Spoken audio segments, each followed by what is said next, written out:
Level پہ جو آپ کے جنرل الیکشن ہوئے صحیح معنوں میں وہ 1970 کے تھے کہ اگر یہ نو پارٹی بیسس پہ ہوں گے تو پھر ہمیں تھوڑا سا مینج کرنے میں آسانی ہوگی. 88 اور 90 میں جو الیکشن ہوئے دو، وہ تو بہت ہیویلی ریگڈ الیکشن تھے.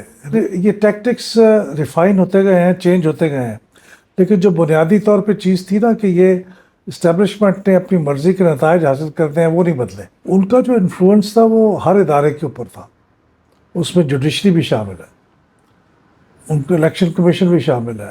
لگتی کہ 2018 میں جو جوڈیشری کے فیصلے تھے وہ ہیویلی انفلوئنسڈ تھے، اور بعد میں کئی ججوں کے جو سٹیٹمنٹس تھے ان سے پتہ بھی لگتا ہے کہ یہ بات کافی حد تک صحیح تھی. شوکت عزیز صدیقی صاحب اسلام آباد ہائی کورٹ کے جج تھے، انہوں نے باقاعدہ تقریر کی، پھر بیان بھی دیا کہ ان کو کس طرح سے پریشرائز کیا جاتا تھا. اتنی پولرائزیشن ہے اور محاذ آرائی کی کیفیت ہے، اس میں تو دنگا فساد اور لڑائی کے چانسز بہت زیادہ ہیں. خیال میں وہ ڈیموکریٹک نہیں تھا، قانونی تو تھا لیکن ڈیموکریٹک نہیں تھا. کہ خراب بولنا آپ کو فائدہ مند ہوتا. جیسے عمران خان صاحب جب باہر نکلے تو انہوں نے امریکہ کو بلیم کیا کہ ان کی وجہ سے ان کی حکومت ختم ہوئی ہے. سوشل میڈیا جو ہے وہ بہت پاورفل ہے، اور سوشل میڈیا کے اوپر اس کے اپنے ایشوز ہیں، اس کو پروموٹ کیسے کرنا ہے. پاکستان میں چونکہ ایک طاقتور ایجنسیاں الیکشن کو مینیپولیٹ کرتی ہیں، تو ای وی ایم قسم کی چیز ان کو بہت ہیلپ کرے گی. ای وی ایم کہاں سے آئے گا؟ اس کو بنوائیں گے دوسرے ملک سے لائیں گے تو وہ بہت ایکسپینسو ہوگا، یہاں بھی بنے گا تو ایکسپینسو ہوگا. ادارے اپنے اپنی حدود کے اندر رہ کے کام کریں جو کہ انہیں کرنا چاہیے، تو پھر تو کوئی ایسا جمہوریت خطرہ نہیں ہے. پھر تو ہماری جو خفیہ ایجنسیاں ہیں انہوں نے، خاص طور پہ آئی ایس آئی نے، یہ ٹیکٹکس جو ہیں بڑے تجربے سے حاصل کیے، اور اتنے سالوں کا چونکہ تجربہ ہو گیا تھا تو پھر ان کو اب یہ پتہ ہے، ان کے پاس مشینری بھی موجود ہے، پریشر بھی موجود ہے، فورس بھی موجود ہے، پیسے بھی موجود ہیں، تو وہ اب یہ ساری چیزیں استعمال کر کے اپنی مرضی کے نتائج حاصل کرنے میں کامیاب ہو جاتے ہیں. دیکھیے یہ جو ریزروڈ سیٹس ہوتی ہے نا، یہ تو ایک نہ ہونے سے بہتر والی بات ہوتی ہے. سر سب سے پہلے تو بہت شکریہ، آپ نے ہمیں ٹائم دیا. سر جو پاکستان میں الیکٹورل پالیٹکس ہے اور جو اس کا ایولیوشن ہے، اس کا تھوڑا سا ہمیں ذرا بتائیں کہ وہ کیسے ایوالو ہوئی اور شروع میں کیا کیا چیلنجز تھے. بہت شکریہ آپ آئے، زحمت کی آپ نے میرے ساتھ بات کرنے کی. دیکھیں پاکستان میں جو الیکٹرل ایولیوشن ہے نا، وہ تو یعنی 1970 سے پہلے تک تو ہمارا کوئی نیشنل لیول کا الیکشن ایسا نہیں ہوا تھا جو یونیورسل ایڈلٹ فرنچائز کی بنیاد پہ، یعنی سب ووٹر ہوں اس میں ووٹ دیں. تو پروونشل اسمبلیز کے الیکشن ہوتے رہے، چاروں پانچوں اسمبلیاں جو تھیں اس وقت، ایسٹ پاکستان کی اسمبلی تھی، 4 ویسٹ پاکستان میں تھی، تو وہاں پہ الیکشن ہوئے. لیکن نیشنل لیول پہ جو آپ کے جنرل الیکشن ہوئے صحیح معنوں میں وہ 1970 کے تھے. تو 1970 کا جو الیکشن تھا وہ کئی لحاظ سے بڑا ٹرینڈ سیٹر تھا، لیکن انفارچونیٹلی اس کا نتیجہ جو تھا وہ ملک کے لیے کوئی اچھا نہیں نکلا، کیونکہ اس کے رزلٹ کو ہم نے ایکسیپٹ نہیں کیا. 1977 کا جو الیکشن تھا اس کے بعد وہ اس لحاظ سے بڑا وہ بھی انفارچونیٹ تھا کہ اس میں بہت ہائی لیول کی ریگنگ ہوئی. یعنی اس دن الیکشن والے دن بیلٹ باکسز کے ساتھ ریگنگ ہوئی، اور وہ اتنی زیادہ ریگنگ ہوئی کہ پکڑی گئی، اور اس کا بہت ری ایکشن ہوا. اس زمانے میں 3 دن 4 دن کے بعد الیکشن ہوتے تھے، 1 ہفتے کے بعد ہوتے تھے صوبائی اسمبلی کے. تو نیشنل اسمبلی میں اتنی زیادہ ریگنگ ہوئی کہ صوبائی اسمبلی کے اندر لوگوں نے بائیکاٹ کر دیا. اس کے بعد پھر یہ ماشاء اللہ آ گیا، تو پھر بڑے طویل عرصے کے بعد 1985 میں الیکشن ہوئے نو پارٹی بیسس پہ، کیونکہ اس وقت ماشاء اللہ کا خیال یہ تھا کہ اگر یہ نو پارٹی بیسس پہ ہوں گے تو پھر ہمیں تھوڑا سا مینج کرنے میں آسانی ہوگی. سب پیپلز پارٹی اگر جیت گئی تو پھر ذرا اس کو کنٹرول کرنا مشکل ہو جائے گا. تو انہوں نے نو پارٹی بیسس پہ الیکشن کرایا، تو اس کے نتیجے میں جنیجو صاحب آ گئے، پھر پارٹی بھی بن گئی. تو 88 میں پھر جو الیکشن ہوا وہ مارشل لاء کے بعد پہلا پارٹی بیسس پہ الیکشن ہوا. لیکن 88 اور 90 میں جو الیکشن ہوئے دو، وہ تو بہت ہیویلی ریگڈ الیکشن تھے. ریگڈ اس سینس میں تھے کہ اس میں جو گورنمنٹ تھی اس نے بہت مختلف طریقوں کے ساتھ سائنٹیفک انداز میں ریگنگ کی تھی. یعنی 88 میں تو انہوں نے ایک IGI بنوائی. ISI نے IGI مختلف پارٹی کو اکٹھا کر دیا تاکہ پیپلز پارٹی کے مقابلے میں وہ ذرا ان کے ووٹ جمع ہو جائیں اور وہ جیت سکیں یا PPP نہ جیت سکے. تو IGI جو تھی وہ جیت تو نہیں سکی، پیپلز پارٹی جیت گئی لیکن اس کی میجارٹی بہت ہی کم تھی. اور پنجاب میں IGI جیت گئی تو پنجاب میں IGI کا کنٹرول تھا. تو اس لیے پیپلز پارٹی بہت کنٹرولڈ رہی اس ٹیکنیک کی وجہ سے. 90 میں تو انہوں نے پیسے بانٹے IGI کو، تو IGI جیت گئی 1990 میں. تو اسی طرح سے پھر یہ 93 اور پھر 97 یہ جو الیکشن تھے یہ بڑے اسٹیبلشمنٹ کی طرف سے کافی کنٹرولڈ تھے. ان کا کنٹرول اس وقت کم ہو جاتا تھا جب وہ دیکھتے تھے کہ وہی رزلٹ آنے والے ہیں جو ہم چاہتے ہیں. لیکن جب وہ دیکھتے تھے کہ ایسے رزلٹ آنے والے ہیں جو ہمیں قابل قبول نہیں ہیں تو پھر وہ ان کو چینج کرنے کے لیے مختلف ٹیکنیکس اڈاپٹ کرتے تھے. کبھی پری پول ریگنگ کرتے تھے، کبھی پولنگ ڈے کرتے تھے، کبھی پوسٹ پول ریگنگ کرتے تھے. لیکن مقصد یہ ہوتا تھا کہ جس کو وہ نہیں چاہتے کہ وہ آئے ان کو روکا جائے، اور جس کو وہ چاہتے وہ آئے اس کو لانے کا راستہ بنایا جائے. تو ابھی بھی تو سر پھر بھی تو سیم ہی ہے، مطلب پھر تو ایوالو نہیں ہوا نا وہ پروسیس سم ہاؤ. یہ ٹیکنیک سوفسٹیکیٹڈ ہو گئی ہیں. مثلاً پہلے تو آپ نے بتایا نا 77 میں الیکشن والے دن بیلٹ باکس کے اوپر ریگنگ کی گئی تو وہ اتنی کروڈ تھی کہ وہ پکڑی گئی. تو اس وقت سے نتیجہ یہ نکلا ہے کہ بھئی پولنگ ڈے والے دن یعنی پولنگ کے دوران ریگنگ نہیں کرتی. تو پھر انہوں نے مختلف طریقے اڈاپٹ کیے ہیں. تو میں نے جیسے کہا کہ وہ الیکشن سے پہلے کام شروع کر دیتے ہیں، یعنی ایسی پارٹیوں کا اتحاد بنا لیں جو آپ کے ہم خیال ہوں تاکہ ان کے ووٹ ضائع نہ جائیں، وہ جیتیں. ایسے امیدوار جو کہ الیکٹیبلز ہوتے ہیں ان کو پریشر ڈال کے اس پارٹی میں ڈالا جائے جس کو آپ پسند کرتے ہیں. تو یہ ٹیکٹکس ریفائن ہوتے گئے ہیں، چینج ہوتے گئے ہیں. لیکن جو بنیادی طور پہ چیز تھی نا کہ یہ اسٹیبلشمنٹ نے اپنی مرضی کے نتائج حاصل کرتے ہیں وہ نہیں بدلے. وہ آج بھی کم و بیش وہی ہے. میں نہیں کہہ سکتا کہ اس وقت کیا ہے کیونکہ 29 نومبر کو لیڈرشپ بدل گئی ہے فوج کی. تو کیا اس وقت بھی اس پہ ملوث ہیں یا ہمیں اس کے کوئی ابھی اٹس ٹو ارلی ٹو سے دیٹ، لیکن آثار ایسے ہی لگتے ہیں. لیکن اس سے پہلے تو بہت واضح تھا کہ اسٹیبلشمنٹ جو ہے وہ جیسے 2018 کے جو الیکشن ہے اس سے پہلے انہوں نے بہت ہیویلی پری پول ریگنگ کی، زبردست پروپیگنڈا کیا، عدالت سے نواز شریف کو ڈسکوالیفائی کرایا، اس کو پارٹی سے بھی نکلوا دیا. تو اس کے اب ساؤتھ پنجاب میں خاص طور پہ بہت سے لوگ جو ان کی پارٹی کے الیکشن لڑنا چاہتے تھے انہیں ایک دن پہلے انہوں نے مجبور کر دیا کہ نہیں تم کو ہم نہیں الیکشن لڑتے، ایسے ہی ہوا، ہم بھی تمہارے ساؤتھ سے ٹکٹ ہیں پہ نہیں لڑتے. تو یہی ہوا. تو اس طرح کے ٹیکٹکس ہیں وہ ابھی آج بھی چل رہے ہیں. میرا خیال میں کوئی مختلف نہیں ہے. ابھی جو الیکشن پوسٹ پون ہونے کی بات ہو رہی ہے یہ بھی اس لیے ہو رہی ہے کہ بظاہر لگتا ہے کہ PTI شاید آج الیکشن ہو تو جیت جائے گی، تو اس لیے وہ الیکشن کروانے کے بہت زیادہ حق میں نہیں ہے. تو سر ہسٹوریکلی جو ابھی بھی آپ دیکھ رہے ہیں کہ جوڈیشری کا جو رول ہے، ٹھیک ہے، اب اس سے پہلے یہ ہوا کہ ایک جو الیکٹڈ پرائم منسٹر تھے ان کو، بلکہ ایک اور بھی تھے جو یوسف رضا گیلانی، ان کو بھی ہٹایا گیا، چینج کیا گیا. تو ہسٹوریکلی جوڈیشری کا کیا رول رہا اس میں الیکٹورل پالیٹکس میں؟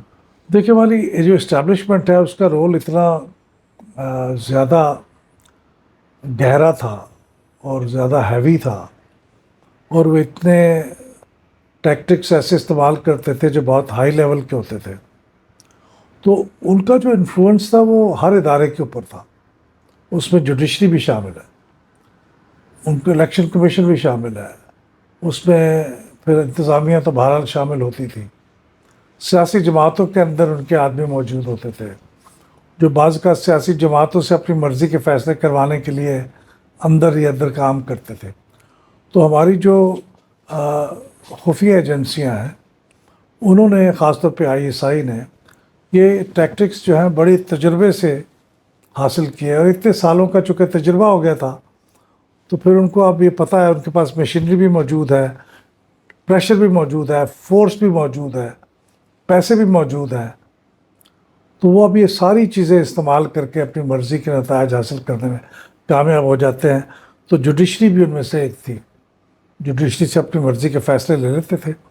مجھے کوئی شک نہیں کہ 2018 میں جو جوڈیشری کے فیصلے تھے وہ ہیویلی انفلوئنسڈ تھے, اور بعد میں کئی ججوں کے جو سٹیٹمنٹس تھے ان سے پتہ بھی لگتا ہے کہ یہ بات کافی حد تک صحیح تھی. شوکت عزیز صدیقی صاحب اسلام آباد ہائی کورٹ کے جج تھے, انہوں نے باقاعدہ تقریر کی, پھر بیان بھی دیا کہ ان کو کس طرح سے پریشرائز کیا جاتا تھا. تو دوسرے ججوں کے ساتھ بھی ہوں گے, ہر ایک کی کمزوری ہوتی ہے, کسی کمزوری کا کوئی ریکارڈ ہو اس کو بلیک میل کیا جا سکتا ہے, کسی کو کسی چیز کی خواہش ہوتی ہے. جیسے آپ نے دیکھا کہ جسٹس ملک قیوم تھے, ان کو ایک آڈیو تھی یا ویڈیو ریکارڈنگ تھی, اس میں پتہ چلا کہ وہ کہہ رہے ہیں کہ مجھے ڈپلومیٹک پاسپورٹ دے دو.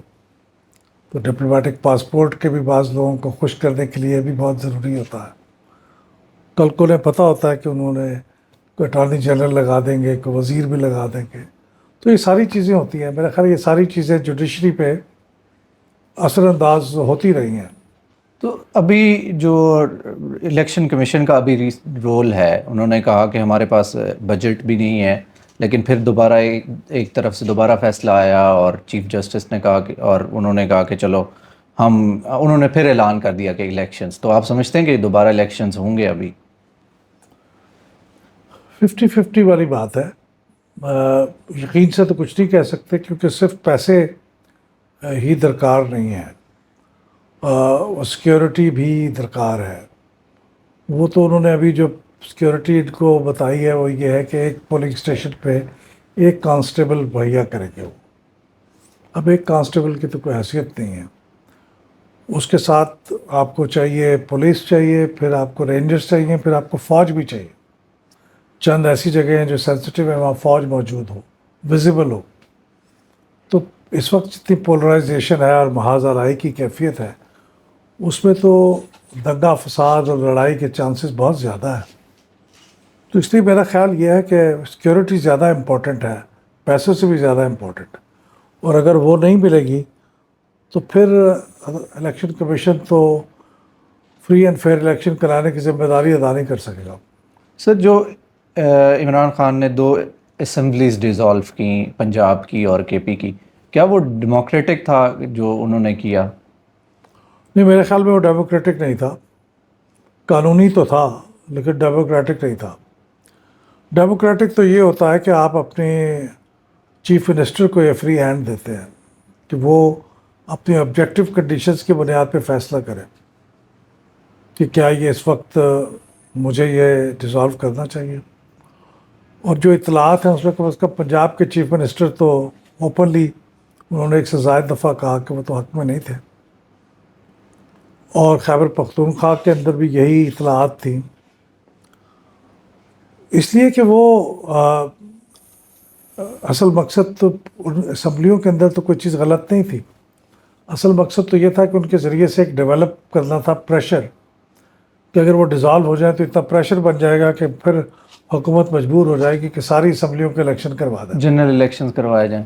عمران خان صاحب کو جس چیز کی سب سے زیادہ ضرورت ہے یا خواہش ہے وہ تو یہ ہے کہ آپ کے نیشنل اسمبلی کے الیکشن ہوں, تو وہ تو نہیں ہو رہے. تو وہ انہوں نے اس کے لیے کیا تھا, لیکن ابھی 1 سال گزر گیا, وہ پریشر ابھی تک تو کام نہیں کر رہا. اس لیے میرے خیال میں وہ پروونشل اسمبلیز کو ڈیزالو کرنا جو تھا وہ ایز اے پریشر ٹیکٹک تو استعمال کرنا ڈیموکریسی نہیں ہے. وہ میرے خیال ہے غلط تھا, اور اس کی وجہ سے یہ بحران مزید سنگین ہوا. لیکن جو ابھی PDM جماعتیں ہیں وہ بھی الیکشنز ڈیلے کرنا چاہ رہی ہیں, وہ بھی تو ڈیموکریٹک نہیں ہے. بالکل, وہ بھی ڈیموکریٹک نہیں ہے, بلکہ وہ تو انکانسٹیٹیوشنل ہے, کیونکہ کانسٹیٹیوشن کے مطابق 90 ڈیز میں الیکشن کروانا چاہیے. وہ نہیں کروا رہے تو انکانسٹیٹیوشنل ہے. لیکن اس کے بارے میں ایک ان کا اسٹرانگ پوائنٹ ہے, وہ یہ کہہ رہے ہیں کہ ہم الیکشن تو 90 روز میں اگر کروا دیں گے تو فری اینڈ فیئر نہیں ہوگا. تو فری اینڈ فیئر الیکشن کروانے کے لیے وقت چاہیے ہوگا, کیونکہ محسوس کرتے ہیں وہ کہ فری اینڈ فیئر الیکشن کرانے کے لیے سیکیورٹی چاہیے, پیسے بھی چاہیے, اور تھوڑا سا کولنگ آف پیریڈ بھی چاہیے. پھر جو سیاستدان ہیں وہ کہتے ہیں کہ مردم شماری ہونی ہے, وہ بھی وہ ان مردم شماری پروسیس بھی ہے. ہو جائے, وہ ان پروسیس ہے. تو اس کے پھر کیئر ٹیکر گورنمنٹس کے بھی ایشو ہیں کہ اگر آپ یہ صرف 2 اسمبلیوں کے الیکشن کرائیں گے تو اس کا مطلب فیڈرل لیول پہ کوئی کیئر ٹیکر گورنمنٹ نہیں ہے, وہ انفلوئنس کر سکتی ہے. اور پھر 6 مہینے بعد جب یہ نیشنل اسمبلی کے الیکشن ان پنجاب اور خیبر پختونخوا میں ہوں گے تو یہاں پہ کیئر ٹیکر گورنمنٹ نہیں ہوگی, تو اس کے بھی انفلوئنس ہوگا. تو یہ کچھ وجوہات ہیں جس کی بنیاد پہ یہ کمپلیکیشن کریٹ ہو گئی ہے, اور کمپلیکیشن کریٹ اس لیے ہوئی ہے کہ یہ الیکشن اکٹھے نہیں ہو رہے. اگر یہ 5 اسمبلیوں کے الیکشن اکٹھے ہو رہے ہوتے تو پھر یہ کمپلیکیشن نہ ہوتی. اور ماضی میں ایسے ہوتا رہا, کبھی کوئی رکاوٹ نہیں آئی, الیکشن بر وقت ہو جاتے تھے 50 سالوں میں. لیکن ابھی اس وجہ سے ہو رہا ہے کہ ہم نے الیکشن کو سٹیگر کر دیا. صوبائی اسمبلیوں کے الیکشن الگ ہوں گے 2 کے, اور پھر قومی اسمبلی اور 2 اسمبلیوں کے الگ ہوں گے. اس سے بڑی کمپلیکیشن پیدا ہوگی. سر جو ریزرو سیٹس ہیں مائنورٹیز کی ہیں اور اس کے علاوہ وومن سیٹس ہیں, تو آپ سمجھتے ہیں کہ اس کے تھرو جو ہے وہ ڈیموکریٹک پروسیس جو تھا اوور آل یا الیکٹورل پالیٹکس تھی وہ اسٹرانگ ہوئی؟ دیکھیے یہ جو ریزرو سیٹس ہوتی ہے نا, یہ تو ایک نہ ہونے سے بہتر والی بات ہوتی ہے کہ چونکہ خواتین جنرل سیٹس پہ جیت نہیں سکتی, عموماً آڈز آر اسٹیکڈ اگینسٹ دم.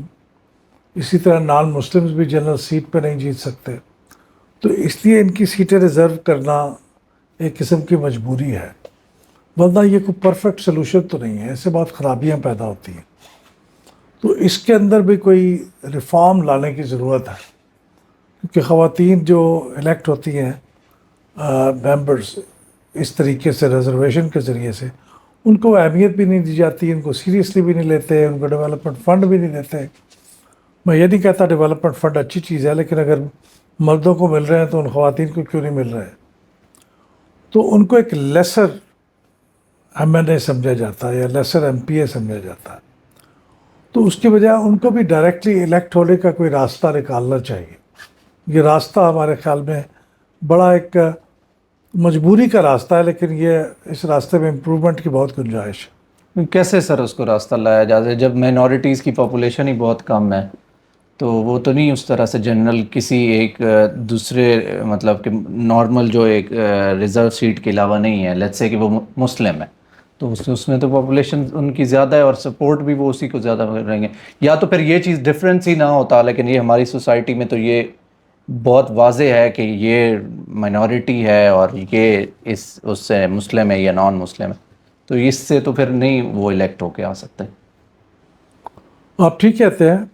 دیکھیں خواتین کے جو معاملے میں میں سوچتا ہوں, اور میں کئی دفعہ میں نے انڈیا کی مثال لی ہے کہ وہاں پہ ایک ریزروڈ سیٹس ہوتی ہیں شیڈیولڈ کاسٹس کی, شیڈیولڈ کاسٹ اور شیڈیولڈ ٹرائبس, یعنی کچھ ایسی وہاں پہ چونکہ ذات پات کا نظام ہے, دلتس ہیں تو ان کے لیے پھر انہوں نے الگ سیٹیں رکھی ہوئی ہیں. اسی طرح کچھ ٹرائبس ہیں ان کے لیے الگ رکھی ہوئی ہیں.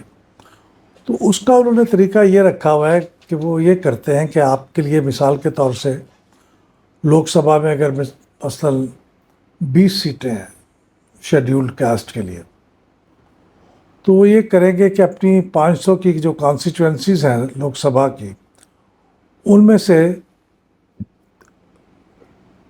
کچھ سیٹس 20 سیٹس ایسی نکال دیں گے, اور وہ ایٹ رینڈم ہوگا. مثلاً ہر 50ویں سیٹ جو ہے, اگر آپ کی ترتیب ہے نمبروں کی کانسٹیچوئنسیز کی 1 2 3 4 5, تو نمبر 1 کو کر دیں گے reserved for scheduled cost, 50 reserve for scheduled cost, 100 for scheduled cost, اسی طرح چلتی جائیں گی اور وہ 20 ہو جائیں گی.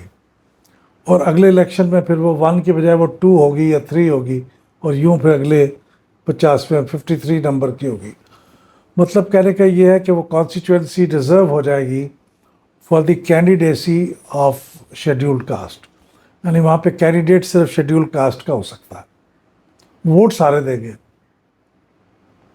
تو اب آپ لیول پلینگ فیلڈ میں ہیں, شیڈیولڈ کاسٹ کا مقابلہ شیڈیولڈ کاسٹ کے ساتھ ہو رہا ہے, لیکن ووٹ سارے دے رہے ہیں.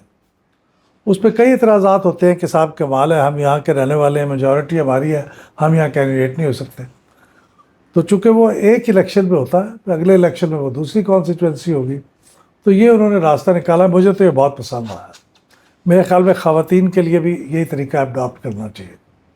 ریزرو کرنی ہے سیٹیں, آپ کچھ کانسٹیچوئنسیز ایک الیکشن میں کر دیں, اگلے الیکشن میں کوئی دوسری کانسٹیچوئنسیز کر دیں, اور وہاں خاتون کا مقابلہ خاتون سے ہو رہا ہو, بجائے اس کے کہ لیسر ان کو MNAs MPAs سمجھا جائے. مطلب وہ پروسیس سے آئیں گی, اس سے ان کو پالیٹکس سیکھنے کا موقع ملے گا, کیمپین کرنے کا موقع ملے گا, ایکول لیول پلینگ فیلڈ پہ ہوگا. نان مسلمس کا بھی ایسے ہو سکتا ہے, لیکن نان مسلمس کی ایک صورت یہ بھی ہو سکتی ہے کہ ان کو صرف نان مسلم ووٹ دیں. ہاں, یہ وہیں پہ ہی, کیونکہ وہ نان مسلمس کی نمائندگی کرتے ہیں نا, اور ہمارے ہاں تو ہیں بھی تو بہت کم نا, بہت کم ہے. تو اس لیے ان کا ووٹ ہو جائے. یا دوسرا یہ جو راستہ میں نے آپ کو بتایا, اس میں 10 سیٹیں ہیں, تو آپ سمجھیں کہ اپنی 40ویں 35ویں سیٹ جو ہے ایک نان مسلم کے لیے کر دیں. سر ہماری جو الیکٹورل پالیٹکس ہے اس نے فارن پالیسی جو پاکستان کی رہی ہے اس کو کیسے شیپ کیا, امپیکٹ کیا, جیسا کہ ہمارے ریلیشنز تھے with India, with U S, اور وار آن ٹیرر کے حوالے سے. تو یہ اب اس پہ ذرا بتائیں ہمیں. دیکھیں, فارن پالیسی ہمارے الیکٹورل سین پہ افیکٹ تو کرتی ہے, لیکن ڈپینڈ کرتا ہے کہ اس وقت جذباتی ایشو کیا ہے. مثلا ایک زمانے میں انڈیا کے ساتھ تعلقات ہمارا ایک بہت جذباتی ایشو تھا. انڈیا بیشنگ اگر آپ کریں گے تو آپ کو فائدہ ہوگا, انڈیا کے خلاف بولیں گے. لیکن رفتہ رفتہ پاکستان نے یہ میچیورٹی حاصل کر لی ہے کہ انڈیا کے خلاف بولنا آپ کو فائدہ نہیں دیتا, لیکن انڈیا میں پاکستان کے خلاف بولنا ابھی بھی فائدہ مند ہے, وہاں پہ انتہا پسندی ہے. تو اسی طرح سے بعض اوقات امریکہ کے خلاف بولنا آپ کو فائدہ مند ہوتا. جیسے عمران خان صاحب جب باہر نکلے تو انہوں نے امریکہ کو بلیم کیا کہ ان کی وجہ سے ان کی حکومت ختم ہوئی ہے. تو امریکہ کے خلاف بہت جذبات بھڑکے, فائدہ عمران خان صاحب کو ہوا. تو اینٹی امریکنزم آلسو بعض اوقات آپ کو فائدہ پہنچاتا ہے. تو اس طرح سے آپ ڈپینڈ کرتا ہے کہ اس وقت حالات و واقعات کیا ہیں, اس طرح سے آپ کو خارجہ پالیسی امپیکٹ کرتی ہے, لیکن not in a big way. اب میں سمجھتا ہوں پاکستان میں نہ اینٹی امریکنزم آپ کو بہت فائدہ پہنچاتا ہے, نہ اینٹی انڈیا آپ کو فائدہ پہنچاتا ہے. اس کے لیے آپ کو دوسرے فیکٹرز ہیں وہ جو افیکٹ کرتے ہیں. تو اس لیے خارجہ پالیسی اس وقت عام طور پہ بالعموم میں نہیں سمجھتا کہ کوئی بہت بڑا فیکٹر ہے ہمارے انتخابی سین کے مطابق. لیکن اسٹیبلشمنٹ کا بڑا رول ہے, مطلب اس میں وہ تو کلیئر ہے کہ اسٹیبلشمنٹ فارن پالیسی میں بہت انٹرفیئرنس کرتی ہے. نیچرلی فارن پالیسی میں, سیکورٹی پالیسی میں, الیکشنز میں, ان ساری چیزوں پہ جن کا پاکستان کے مستقبل پر انحصار ہے, اس کی پالیسی بنانے میں اور اس کی فیصلہ سازی میں ان کا بڑا کردار ہے. اکانومی میں بھی بڑا کردار ہے. سر لیکن اس نے میڈیا نے بہت ڈفرینٹلی اور اس پورے کے پورے سسٹم کو جو الیکٹورل پالیٹکس ہے, پروسیس ہے, اس کو بڑا امپیکٹ کیا ہے. فرام سوشل میڈیا ٹو جو آپ کی ابھی کیمپیننگ ہے, کیمپیننگ کا پروسیس سارا چینج ہو گیا ہے. تو اس کو کیسے مطلب کہ آپ دیکھتے ہیں؟ میڈیا, آپ صحیح کہتے ہیں, میڈیا نے بڑی بہت تبدیلی دیکھی میں آئی ہے پچھلے 15-20 سال میں. پرنٹ میڈیا بہت طاقتور چیز ہوتا تھا, اس کے بعد پھر آپ کا الیکٹرانک میڈیا, پھر پرائیویٹ چینلز, یہ بہت امپورٹنٹ ہو گئے. لیکن اب سوشل میڈیا جو ہے وہ بہت پاورفل ہے, اور سوشل میڈیا کے اوپر اس کے اپنے ایشوز ہیں, اس کو پروموٹ کیسے کرنا ہے, اس پہ ایڈورٹیزمنٹ کیسے چلانی ہے, فیس بک کے اوپر ایڈورٹیزمنٹ کیسے چلانی ہے. تو یہ ایشوز ہو گئے. میڈیا سین بھی بدلتا رہا ہے, لیکن میڈیا کا اثر جو ہے آپ کے الیکشن کے اوپر وہ تو پروون ہے, وہ تو بہت ہی امپورٹنٹ ہے. اس کے بغیر یہ آپ کی آکسیجن ہے کہ اگر آپ کو یہ نہیں ملے گی تو آپ کیمپین بھی نہیں کر سکتے, لوگوں تک بات بھی نہیں پہنچ سکتی. وہ تو یو ایس میں بھی یہ چیز دیکھی گئی ہر ٹرمپ جگہ الیکشن. جہاں بھی جمہوریت ہے وہاں پہ یہ میڈیا کا رول بہت اہم ہے. اس کے لیے پھر وہ میڈیا کو خریدتے بھی ہیں, میڈیا پہ انویسٹ بھی کرتے ہیں, میڈیا کی پالیسی کو انفلوئنس کرنے کی کوشش کرتے ہیں مختلف طریقوں کے ساتھ. جیسے فیس بک پہ بھی الزام لگایا گیا تھا جی ہاں. کہ فیس بک نے ٹرمپ کے الیکشنز کو بہت حد تک ود رشین انفلوئنس وہ کیا تھا. ہاں, وہ rigging ہوئی. رشیا نے بھی شاید پیسے خرچ کیے ہوں, لیکن بنیادی طور پہ وہ یہ تھا کہ آپ نے پہلے سے ڈیٹا ریسرچ کے ذریعے سے معلوم کر لیا تھا کہ کن لوگوں کے اوپر ورک کرنا چاہیے تاکہ آپ ان کے اوپر زیادہ اپنی کنوینسنگ فوکس کریں. تو یہ ابھی بھی شاید الیکشنوں میں ہو, پاکستان میں بھی شاید ہو. نیریٹو بلڈنگ بھی ادھر ابھی بھی اسٹرانگ ہے یہ جو اگر ایک ڈیٹا, پارٹی کے ساتھ. ہاں, یہ جو ڈیٹا سائنسز ہے نا, ڈیٹا ڈریون ہوگی اب آپ کی کیمپین. کہاں دیکھ رہے ہیں آپ کے مخالفین بیٹھے ہوئے ہیں جن کے اوپر آپ ٹائم خرچ نہ کریں؟ کہاں ہیں جہاں آپ کے سپورٹر بیٹھے ہوئے ہیں وہاں بھی ٹائم نہ لگائیں؟ کہاں ہیں جو فینس سٹر بیٹھے ہوئے ہیں جو تھوڑی سی محنت سے وہ آپ کا رائے بدل سکتی ہے؟ ادھر فوکس کریں. وہ الگوریدمز آپ کو سیٹ کر کے دے دیں گے. بالکل. اور پھر یہ کہ آپ کے ایشوز کون سے لوگوں کے اندر پاپولر ہیں کہ آپ ان کی بات کریں.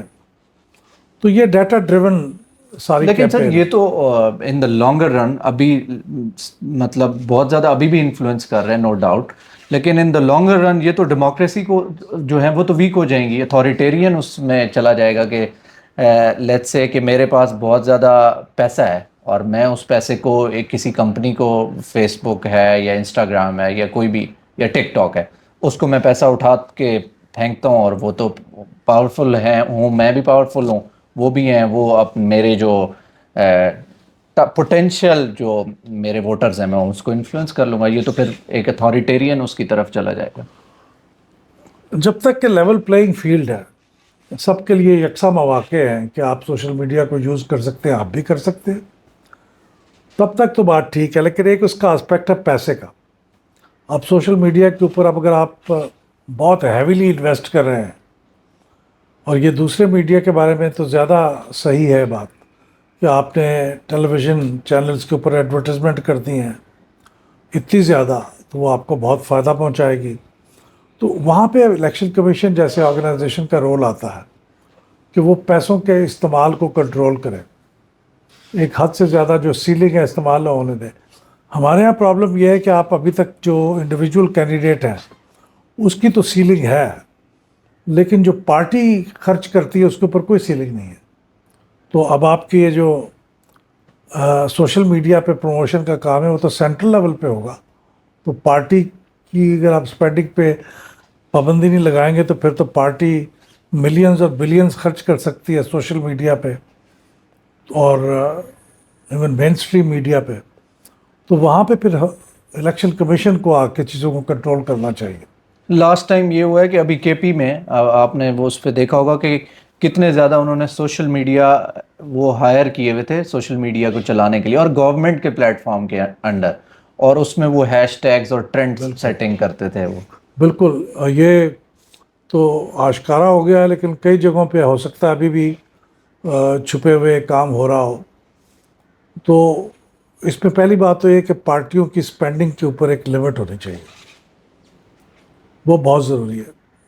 اور دوسری بات یہ کہ پارٹیاں کہاں اسپینڈنگ کر رہی ہیں اس کی مانیٹرنگ ہونی چاہیے بڑی سخت, تاکہ کہ کوئی پارٹی اپنی اسپینڈنگ اس دی ہوئی سیلنگ سے زیادہ کر رہی ہے تو اس کو چیک کیا جا سکے.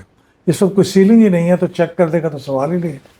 بالکل, تو یہ بہت خطرناک بات ہے ڈیموکریسی کے لیے. ڈیموکریسی کے لیے. پیسے کا استعمال جو ہے وہ بڑھ جائے گا, وہ جس کے پاس پیسہ ہوگا پھر وہی سوے کرے گا. بالکل.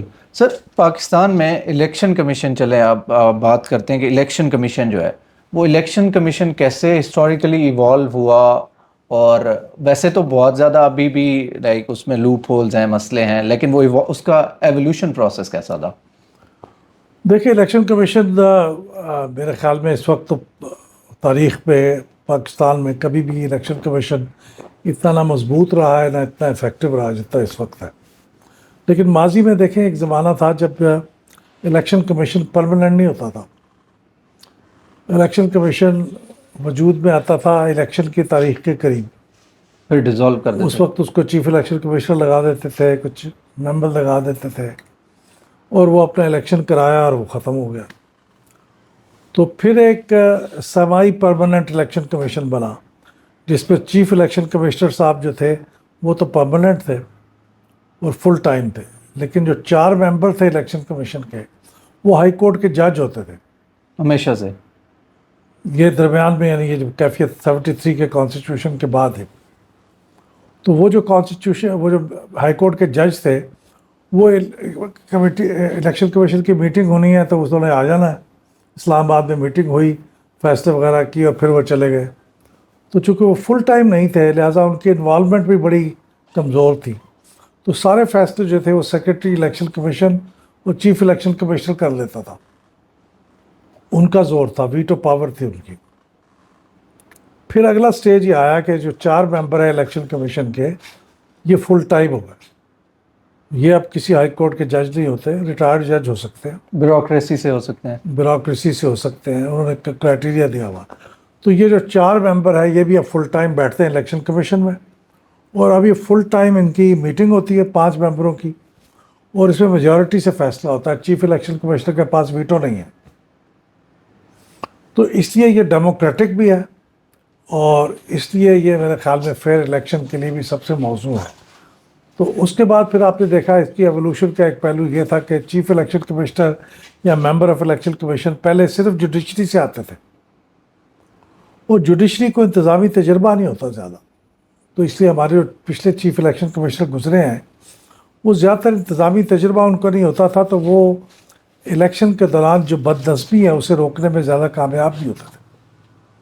لیکن پھر یہ چینج ہوا, اور اب یہ موجودہ جو چیف الیکشن کمشنر ہے یہ سول سروس سے آئے ہوئے ہیں, تو ان کو انتظامی تجربہ بہت ہے, تو اس سے چیزیں امپروو ہو سکتی ہیں. سر ابھی جو الیکشن کمیشن کے جو فنڈز ہیں وہ کیسے, اس کا کیا پروسیس ہوتا ہے کہ کہاں سے ریلیز ہوتے ہیں الیکشنز کروانے کے لیے؟ یہ بجٹ سے ہوتے ہیں. دیکھیے ہر سال بجٹ بنتا رہا, ہمارے تو ہاں تو الیکشن عموماً وقت پہ ہی ہوتے رہے ہیں, تھوڑا سا فرق آگے پیچھے ہو. تو جب الیکشن مثال کے طور سے 2023 میں الیکشن ڈیو تھے اکتوبر میں, تو اس کا طریقہ یہ ہوتا ہے کہ اب جو بجٹ آئے گا 2023-24 کا, یعنی جون 2023 میں, اس کے اندر پھر اس الیکشن کے لیے بھی رقم مختص ہوگی, اور پھر وہ الیکشن کمیشن کو ٹرانسفر ہو جائے گی الیکشن کے وقت. لیکن اگر کبھی ہنگامی طور پہ الیکشن ہو جائیں, جو کہ کبھی نہیں ہوئے پچھلے 50 سال میں, اس لیے اب ہمیں مشکل پیش آ رہی ہے کہ ہاؤ ٹو ہینڈل دیٹ. تو پھر یہ ہے کہ آپ کے پاس پھر ایک میکینزم ہے آرٹیکل 84 کا. اس میں یہ ہے کہ وفاقی حکومت کو اجازت ہے کہ وہ جو چیز بجٹ پہ نہ ہو یا بجٹ کی لمٹ سے زیادہ آپ خرچ کرنے کی ضرورت پیش آ جائے تو آپ خرچ کر دیں, اور وہ خرچ کرنے کے بعد آپ اس کی اپروول لے لیں. بعد میں جب اگلے سال کا بجٹ آ رہا ہوگا تو اس کے ساتھ ایک سپلیمنٹری بجٹ کا پیپر لگائیں اور اس پہ آپ اپروول لے لیں. وہ جسے پوسٹ فیکٹو کہتے ہیں نا, یعنی بعد از وقت آپ نے اس کی منظوری لی ہے وہ لے لیں. تو یہ طریقہ ہوتا تھا, لیکن اس دفعہ ذرا کمپلیکیٹ اس لیے ہو گیا ہے کہ یہاں پہ حکومت نے پہلے ایک ایکٹ یا بل پیش کیا, اور وہ بل اسمبلی نے ریجیکٹ کر دیا, جس کے مطابق وہ آپ پیسے الیکشن کمیشن کو دے ہی نہیں سکتے, 21 بلین روپے. اب ویسے تو گورنمنٹ کو اجازت تھی کہ وہ سپلیمنٹری گرانٹ کے ذریعے سے وہ خرچ کر لیتے اور بعد میں نہ, لیکن اب چونکہ وہ آپ نے پہلے سے بل پاس کر لیا اس کے خلاف, تو اب آپ کے ہاتھ بندھ گئے ہیں, اب آپ یہ نہیں کر سکتے. تو بل میں کیا ہوگا کہ مطلب آپ پیسے بل میں یہ لکھا ہوا ہے کہ یہ جو بل تو یہ تھا کہ 21 بلین روپے الیکشن کمیشن کو دے دیے جائیں, تو یہ جب اسمبلی میں پیش ہوا تو وہاں پہ انہوں نے کثرت رائے سے اس کو ریجیکٹ کر دیا. وہ تو روکنا آبویسلی روکنا چاہ رہے تھے. بالکل. تو اس کا مطلب یہ ہوا کہ پیسے جب بھی آپ کو الوکیٹ کرنے ہیں وہ اسمبلی کے ذریعے ہوں گے، اور اسمبلی جو ہے وہ وقت پہ اگر الیکشن ہوتے تو شاید کوئی کمپلیکیشن پیدا نہ ہوتی، لیکن اب چونکہ وقت پہ الیکشن نہیں ہو رہے اور اس کی کئی وجوہات ہیں جس کی بنیاد پہ لوگ سمجھتے ہیں کہ الگ الگ الیکشن ہونا نقصان دہ ہے، اس میں ایک بڑی وجہ یہ ہے کہ کوئی 20 یا 21 بلین روپوں کے قریب آپ کا خرچ زیادہ آئے گا، 2 دفعہ جو ہوں گے الیکشن. 2 دفعہ ہوگی اس وجہ سے. تو یہ حکومت اگر نہ چاہے ٹرانسفر کرنا تو وہ اسے روک سکتی ہے. پھر تو جس کی میجورٹی ہو سر، اگر clear majority who let's say, تو اور وہ الیکشنز ڈیلے کروانا چاہے فار دا نیکسٹ، اس میں ریگولر اس میں تو ٹھیک ہے، لیکن in case of emergency elections تو وہ تو پھر اس کا مطلب ہے کہ وہ بل پاس کریں. اور تھیوریٹیکلی یہ بات صحیح ہے، لیکن آج تک 50 سال میں کبھی ایسے ہوا نہیں، کیونکہ الیکشن اپنے وقت پہ ہوتے رہے نا، وہ سب کے اکٹھے ہوتے رہے، تو پھر وہ اس کی تو بجٹ کے اندر منظوری ہوتی تھی. ایسا کبھی نہیں ہوا کہ الیکشن کمیشن کو کہا گیا ہو کہ بھائی پیسے نہیں ہیں ہمارے پاس. اس پہ 2 وجوہات کہہ سکتے ہیں. ایک تو یہ کہ ہمارے یہاں جو مالی بحران ہے وہ پہلے کبھی اس لیول کا نہیں آیا، اور دوسرا الیکشن سٹیگر ہو رہے ہیں جس سے 20-21 بلین روپے ایکسٹرا خرچ ہو رہے ہیں. تو ان 2 وجوہات کی بنا پہ اور کچھ پولرائزیشن کی وجہ پہ الیکشن کمیشن یہ سمجھتا ہے کہ ہم فری اینڈ فیئر الیکشن کرانے کی پوزیشن میں نہیں ہیں. سر چیلنجز کیا ہوتے ہیں فری اینڈ فیئر الیکشنز کو کرانے میں مین؟ اور پہلے بھی ہسٹوریکلی بھی ریگنگ ہوئی، اور اب بھی مطلب لاسٹ جب ہوئے تو ایک تو پری پول ریگنگ بھی ہوتی ہے، لیکن ویسے جو آن گراؤنڈ الیکشن کمیشن کو کیا چیلنجز ہوتے ہیں؟ دیکھیں جو پری پول ریگنگ ہوتی ہے نا وہی سب سے زیادہ آج کل فیشنیبل ہے، وہی سب سے زیادہ افیکٹو ہے، اور اس پہ کام شروع ہو جاتا ہے الیکشنوں سے 1-2 سال پہلے، جس پہ آپ کو اتحاد نئے بنائے جاتے ہیں، الیکٹیبلز کیے جاتے ہیں، جو ناپسندیدہ لوگ ہو رہے ہیں انہیں عدالت سے ڈسکوالیفائی کروایا جاتا ہے، حلقہ بندیوں کا کام ایسے کیا جاتا ہے کہ آپ کے جو ناپسندیدہ لوگ ہیں ان کی حلقے ایسے بن جائیں کہ وہ جیت ہی نہ سکے وہاں پہ. تو یہ کچھ معروف طریقے ہیں جن کے ذریعے سے کرتے ہیں، لیکن اس کے بعد جو طریقہ کار ہے وہ مثال کے طور سے الیکشن کی کاؤنٹنگ جو ہے، بیلٹ کی کاؤنٹنگ، اس موقع پہ بھی اگر لوگ موجود نہ ہو تو ان کے اندر بھی چینج کر دی جاتی ہے. اگر کوئی آپ کا الیکشن ایجنٹ موجود نہ ہو تو ریٹرننگ آفیسر کو جو رزلٹ جاتا ہے وہ ڈفرینٹ جاتا ہے، جس پہ وہ آدمی جیتا ہوتا ہے جو پہلے ہارا ہوا تھا. اس کے لیے پولنگ ایجنٹ کا وہاں ہونا اور ویجیلنٹ ہونا بہت ضروری ہے. تو یہ ساری چیزیں مل ملا کے الیکشن کے جو انتظامات ہیں، پھر آپ کو یہ بھی پتہ ہے کہ وہاں پہ پیسے خرچ ہوتے ہیں، اس کو اگر کنٹرول نہ کیا جائے تو پیسے والے کی فیور ہو جاتی ہے. تو یہ بھی بہت ضروری ہے کہ اس کے اوپر کنٹرول کیا جائے. سر یہ الیکٹرانک مشینز پھر تو اس کو کافی حد تک جو آپ کہہ رہے ہیں کہ جب الیکشنز کی کاؤنٹنگ ہے یا اس کے بعد کا پروسیس ہے تو اس میں الیکٹرانک مشینز کا بھی تو یہ ہو سکتا ہے کہ الیکٹرانکلی وہ سارے ووٹ کاؤنٹ ہو جائیں، اور پھر وہ ہیلپ کر سکتی ہیں کہ فری اینڈ فیئر الیکشنز میں؟ یہ سمجھنے کی بہت ضرورت ہے. اکثر لوگوں کا خیال ہے کہ وہ بہت ایک دم ہیلپ کریں گی اور چیزیں حل ہو جائیں گی. افیکٹو ہوں گی. دیکھیں جو الیکٹرانک ووٹنگ مشین ہے نا، وہ آپ کو ایک پولنگ اسٹیشن کے اوپر 3-4 پولنگ بوتھ ہوتے ہیں، بعض کا 6 بوتھ ہوتے ہیں. تو یہ جو پولنگ ای وی ایم ہے، الیکٹرانک ووٹنگ مشین، یہ ہر بوتھ کے ووٹس کو کاؤنٹ کر لے گی، فوری طور پہ آپ کا کاؤنٹ ہو جائے گا. لیکن پولنگ اسٹیشن پورے کا کاؤنٹ کیسے ہوگا؟ وہ پھر آپ کو ہر پولنگ بوتھ کے جو رزلٹ آئیں گے ان کو مینولی ٹیبولیٹ کرنا پڑے گا. پھر وہ کانسٹیچوئنسی کے رزلٹ تو ٹیبولیٹ ہوتے ہیں ریٹرننگ آفیسر کے پاس، تو اس کے پاس یہ رزلٹ کیسے جائے گا؟ وہ مینولی جائے گا. تو اسی میں تو سب سے زیادہ چینجز ہوتی ہیں. جو مینولی جاتا ہے اس کے اندر کچھ چینجز کر دی جاتی ہیں. سافٹ ویئر کے تھرو ان کو لنک نہیں کیا جا سکتا اس طرح سے؟ کوئی لنک ہو کیا جا سکتا ہے، لیکن اس کے اندر پھر جو مینوپولیٹ کرنے والی اگر کوئی طاقتور اتھارٹی ہو تو اس کو بہت آسانی مل جاتی ہے، وہ اس کو چینج کر سکتا ہے. چپ کے اندر پروگرام میں کوئی چیز چینج کر دے گا، ہیک کر لو تو اس کو. تو پاکستان میں چونکہ ایک طاقتور ایجنسیاں الیکشن کو مینیپولیٹ کرتی ہیں، تو ای وی ایم قسم کی چیز ان کو بہت ہیلپ کرے گی. آپ آفٹر آل ای وی ایم جو ہے کہیں لائیں گے، اسٹور کریں گے نا، تو 20 پولنگ اسٹیشنوں کے صرف ای وی ایم کی وہ جو چپ ہے اس کی پروگرامنگ کو چینج کرتے بس، پتہ بھی نہیں چلے گا. وہ تو زیادہ ایزی ہو جائے گا. اور پروگرامنگ آپ چپ کو بعد میں جب اس کے اندر ایسا سسٹم ہوتا ہے کہ وہ سیلف اریز کر دیتا ہے اپنے آپ کو پروگرام، تو بعد میں آپ کو پتہ بھی نہیں چلے گا کہ پروگرام یا کسی نے اس کے اوپر ایسا ڈالا تھا. تو وہ بہت خطرناک چیز ہے یہ، کیونکہ وہ ٹرانسپیرنٹ نہیں ہے. اور پیریفریز میں بھی ان کو میرے خیال سے لے کے جانا جہاں پہ الیکٹرکسٹی کے ایشوز ہیں یا اور مسئلے ہیں. الیکٹرسٹی کا تو اتنا بڑا اس لیے مسئلہ نہیں ہے کہ اس کی بیٹری ہوتی ہے، اچھا لیکن یہ اور بڑے مسئلے ہیں. مسئلے کہ آپ کو عملے کی تربیت کرنی ہوگی، سٹوریج کے لیے جگہ چاہیے. آئرلینڈ نے صرف اس وجہ سے ای وی ایم اڈاپٹ کر کے بعد میں ریجیکٹ کیا. کہ وہاں پہ سٹوریج کی کاسٹ اتنی زیادہ تھی کیونکہ آپ کو ڈسٹ پروف، ٹیمپریچر کنٹرولڈ جگہ ہونی چاہیے، وہاں پہ پڑے ہوں، پھر وہاں کی سیکورٹی ہو، کوئی چوری نہ کر کے لے جائے، کہ اس پہ کوئی چپ نہ ڈال دے. تو اس پہ اتنا زیادہ خرچ آئے گا. پھر آپ کو عملے کی ٹریننگ چاہیے، اس میں پھر آپ کا ای وی ایم کہاں سے آئے گا، اس کو بنوائیں گے دوسرے ملک سے لائیں گے تو وہ بہت ایکسپینسو ہوگا، یہاں بھی بنے گا تو ایکسپینسو ہوگا، اس کی پھر ریپیئر اینڈ مینٹیننس کا انتظام کرنا ہوگا. تو یہ ساری چیزیں مل کے مجھے تو ای وی ایم پریکٹیکل سلوشن پاکستان کے لیے نہیں ہے. پھر بھی آپ اسے اڈاپٹ کر لیتے اگر وہ سینٹرلی پاورفل لوگ اس کو مینیپولیٹ کرنے والے نہ ہوتے. اب رزلٹ ٹرانسمیشن سسٹم جو آپ کا کلیپس کر گیا تھا، وہ موسٹ لائکلی اس لیے کر گیا تھا کہ جو طاقتور ایجنسیاں ہیں وہ نہیں چاہتی تھیں کہ رزلٹ آٹومیٹکلی ٹرانسمٹ ہو جائے ریٹرننگ آفیسر کو. وہ چاہتی تھی کہ مینولی ٹرانسمٹ ہو تاکہ اب راستے میں اس کو چینج کر سکیں.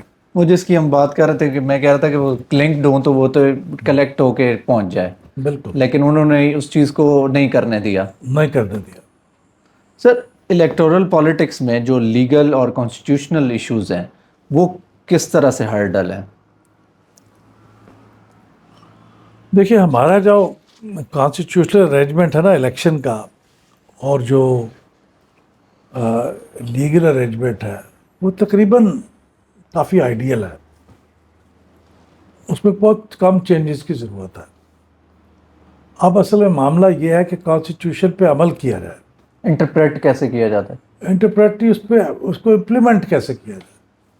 اگر آپ مثال کے طور سے قانون ہے نا کہ سرخ بتی کے اوپر آپ نے رک جانا ہے ٹریفک لائٹ کے اوپر، لیکن اگر آپ زور آور آدمی ہیں اور گاڑی ظلم کر کے گزار کے لے جاتے ہیں اور پولیس والا بندہ وہاں کھڑا ہوا ہے، وہ پیچھے اس کے پاس نہ موٹر سائیکل ہے نہ گاڑی ہے کہ آپ کا پیچھا کرے یا آپ کے خلاف ایکشن لے سکے، تو وہ یوز لیس ہو جائے گا. قانون میں لکھا ہوا ہے لیکن فائدہ کوئی نہیں ہوگا. تو اسی طرح سے جو ہمارا الیکشن کا قانون ہے نا، لکھی تو بہت اچھی چیزیں ہوئی ہیں، بلکہ انڈیا سے بہتر قانون ہے ہمارا، لیکن اس پہ عمل درآمد نہیں ہو پاتا. سر انڈیا سے ہم ویسے کیا چیزیں سیکھ سکتے ہیں؟ عمل درآمد کرانا ہی سیکھ سکتے ہیں؟ عمل درآمد کرنا سیکھ سکتے ہیں. انڈیا سے ایک اور چیز ہم سیکھ سکتے ہیں کہ وہاں پہ عدالتیں الیکشن کمیشن کے کام میں مداخلت بہت ہی کم کرتی ہیں. الیکشن کی ڈیٹ اناؤنس ہو جائے تو رزلٹ اناؤنس ہونے تک کا پیریڈ میں وہ کوئی آپ اپیل کر لیں وہ نہیں سنتی، وہ کہتی ہیں الیکشن کمیشن کے پاس جاؤ. اور جب رزلٹ اناؤنس ہو جاتا ہے پھر آپ بتائیں، پھر اس کے مطابق کریں گے. سر تو ایک تو یہ بھی ایک بہت امپورٹنٹ چیز ہے جاننے کے لیے کہ عدالتیں انٹرفیئر نہ کریں. دوسری بات ہے کہ سیاسی جماعتیں بھی الیکشن کمیشن کی عزت کریں، الیکشن کمیشن کو بدنام نہ کریں، ورنہ کسی کا اعتماد ہی نہیں ہوگا تو ووٹ ڈالنے کیوں آئیں گے لوگ. ہمارے سب سے کم ووٹ ڈالتے ہیں اور نوجوان ہمارے اس سے بھی کم ووٹ ڈالتے ہیں. ہماری پچھلے 8 الیکشنوں کی اگر ایوریج نکالیں تو ہمارا ووٹر ٹرن آؤٹ 45% ہے، اور نوجوانوں کا ووٹر ٹرن آؤٹ اگر ایگزٹ پولز کا ڈیٹا دیکھ کے نکالیں تو وہ کوئی 30% ہے. اتنا فرق ہے 15 پرسنٹیج پوائنٹ کا. انڈیا میں نوجوانوں کا ووٹ ڈالنے کی شرح جو ہے وہ ایوریج سے زیادہ ہوتی ہے. ایوریج ہے 66%، ان کا 69%. تو یہ اس کا مطلب ہے کہ آپ کا الیکشن کمیشن پہ اعتماد نہیں. تو اس کے لیے سیاسی جماعتوں کا تعاون چاہیے کہ ایسے الیکشن کمیشن کو اگر بدنام کرنے لگیں گے کوئی ٹھوس وجہ کے بغیر، تو پھر لوگوں کا اعتماد نہیں ہوگا، ووٹ ڈالنے نہیں آئیں گے، کیا فائدہ ہوگا؟ اس طرح تو ہمارے ہر انسٹیٹیوٹ کو ایسے بنا دیا گیا ہے کہ ہر یہ نہیں کام کرتا، یہ نہیں کام کرتا، پھر تو سارے کے سارے ہی ایک ہی ہیں مطلب. لیکن الیکٹورل پالیٹکس میں الیکشن کمیشن کو زیادہ بدنام کیا جاتا ہے، بالکل بدنام کیا جاتا ہے. پھر اور ہر الیکشنز میں سر یہی بات کی جاتی ہے کہ صحیح نہیں ہوا، انہوں نے ریگنگ کروائی ہے. بالکل 2018 کے بعد عمران خان صاحب نے الیکشن کمیشن کو بھی بہت بدنام کیا. ویسے تو وہ 2013 کے بعد بھی کیا تھا، لیکن 2018 کے بعد تو وہ بہت پرسنل ہوئے چیف الیکشن کمشنر کے خلاف کہ اس کو، یہ تو نون لیگ کا آدمی ہے، اس کو فوج نے اپوائنٹ کروایا تھا، حالانکہ خود انہوں نے پرپوز کیا تھا. لیکن بہرحال نوجوان ہیں، وہ ان کی بات بہت سنتے ہیں، تو وہ الیکشن کمیشن تو بدنام ہو گیا. نوجوانوں کے لیڈر ہیں سر وہ تو. خود وہ میں آسم صاحب سے بات کر رہا تھا، ایک ہیں تو وہ کہہ رہے تھے کہ نوجوان 70 ایئرس کے نوجوان لیڈر ہیں. یہ ماننا پڑے گا، وہ خود 71 کے ہوں، 72 کے ہوں، لیکن نوجوان ان کو فالو کرتے ہیں. نوجوان کیا، بڑے بھی فالو کرتے ہیں، ان کی بڑی فالوئنگ ہے. سر الیکشن کمیشن کو کیسے آپ کیا اسٹیپس پرپوز کریں گے کہ الیکشن کمیشن کو امپروو، اس کی فنکشننگ کو امپروو کیا جا سکتا ہے اور امپروو کیا جائے ان کے تھرو؟ میرے خیال الیکشن کمیشن نے بہت سے اچھے کام کیے ہیں پچھلے 1-2 سال کے اندر خاص طور پہ. لیکن اگر الیکشن کمیشن کو اچھا کام کرے، مثلاً ڈسکا جہاں پہ الیکشن میں کچھ الیکشن کے عملے نے بہت ہی کھلا کے بے ایمانی کی تھی، اور وہ رات کو چلے گئے تھے، جو پریزائڈنگ آفیسرز ہیں غائب ہو گئے تھے، اگلے دن آئے، انہوں نے کہا دھند تھی، ہم تو گم ہو گئے تھے. وہ اصل میں ان کی جیو فینسنگ کر کے پتہ کر لیا تھا کہ ایک خاص ڈیرے پہ گئے ہوئے تھے، اس ڈیرے کے اوپر یہ موجود تھے، وہاں بیٹھ کے انہوں نے الیکشن کے رزلٹ چینج کیے. تو الیکشن کمیشن نے ان کے اوپر بڑی محنت سے تحقیقات کر کے ان کو کلپریٹ ثابت کیا، ان کے خلاف پھر کیس بنوائے. پھر جب سزا دینے کا وقت آیا تو عدالت نے کہا بھئی یہ تو آپ کے ملازم تھوڑی ہیں، یہ تو کہیں اور سے آئے تھے، تو پیرنٹ جو محکمہ ہے وہ سزا دے گا، آپ تو نہیں سزا دے سکتے. تو پیرنٹ محکمے کو تو کوئی شکایت ہی نہیں تھی، شکایت تو الیکشن کمیشن کو تھی، تو وہ چھوٹ گئے. تو اس طرح سے الیکشن کمیشن جو ہے انیفیکٹو ہو جاتا ہے. تو الیکشن کمیشن تو میرے خیال میں اچھا کام کر رہا ہے، لیکن اس کو کام کرنے دیا جائے، اس کے اندر انٹرفیرنس تک کی جائے، اس کے اندر سیاسی پارٹیاں بھی اور جو اسٹیبلشمنٹ ہے وہ بھی، وہ اس کے اندر انٹرفیرنس نہ کرے، اس کو بدنام نہ کرے. سر جو ریسنٹ انسٹیٹیوشنل میلٹ ڈاؤن ہے، آپ دیکھ رہے ہیں کہ انسٹیٹیوشنز مطلب آپس میں ایک دوسرے سے لڑ رہے ہیں، تو اس چیز کو مطلب وہ جو ایک ریزسٹنس ہے یا ایک دیکھیں کہ لڑائی والا وہ ہے کہ ابھی ایسا ہوگا کہ عدالت کو یہ انہوں نے یہ کہا تو جو جوڈیشری ہے اور ایگزیکٹو ہے اس کی آپس میں ایک آپ دیکھ رہے ہیں ٹسل چل رہی ہے. تو ان سارے انسٹیٹیوٹس کو کیسے آپس میں وہ اکٹھے لے کے چلا جا سکتا ہے؟ دیکھیے جمہوریت میں بنیادی طور پہ یہ جو انسٹیٹیوٹس ہیں، انسٹیٹیوشنز ہیں، جیسے عدلیہ ہے، جیسے آپ کا الیکشن کمیشن ہے، جیسے آپ کی پارلیمنٹ ہے، ان کو انڈیپینڈنس دی جاتی ہے اور ان کو الگ الگ رول دیا جاتا ہے. اور پھر ان کا ایک فنکشن یہ ہوتا ہے کہ وہ کچھ اداروں کو دوسرے اداروں پہ چیک اینڈ بیلنس کا کام بھی کرتے ہیں. جیسے پارلیمنٹ جو ہے وہ انتظامیہ پہ چیک اینڈ بیلنس کا کام کرتی ہے، عدلیہ بھی کرتی ہے، الیکشن کمیشن جو ہے وہ چیک کرتا ہے کینڈیڈیٹس پہ. تو اگر یہ ادارے اپنے اپنی حدود کے اندر رہ کے کام کریں جو کہ انہیں کرنا چاہیے، تو پھر تو کوئی ایسا جمہوریت کو خطرہ نہیں ہے. پھر اگر ان کی رائے مختلف بھی ہے ایک دوسرے سے تو کوئی فرق نہیں پڑتا، کیونکہ جمہوریت میں یہ مشکل ہے کہ رائے سب کی ایک جیسی ہو، وہ تو زبردستی کی بنیاد پہ ہوتا ہے. لیکن بنیادی بات یہ ہے کہ اس کا کسی اوپر دباؤ نہ ہو، اسٹیبلشمنٹ کا دباؤ نہ ہو، اور وہ انڈیپینڈنٹ ہی خود اپنے فیصلے کر سکیں. تو پھر یہ 5 لوگوں کا فیصلہ جو ہے وہ مشکل ہے کہ وہ کسی ایک پارٹی کی طرف جائے.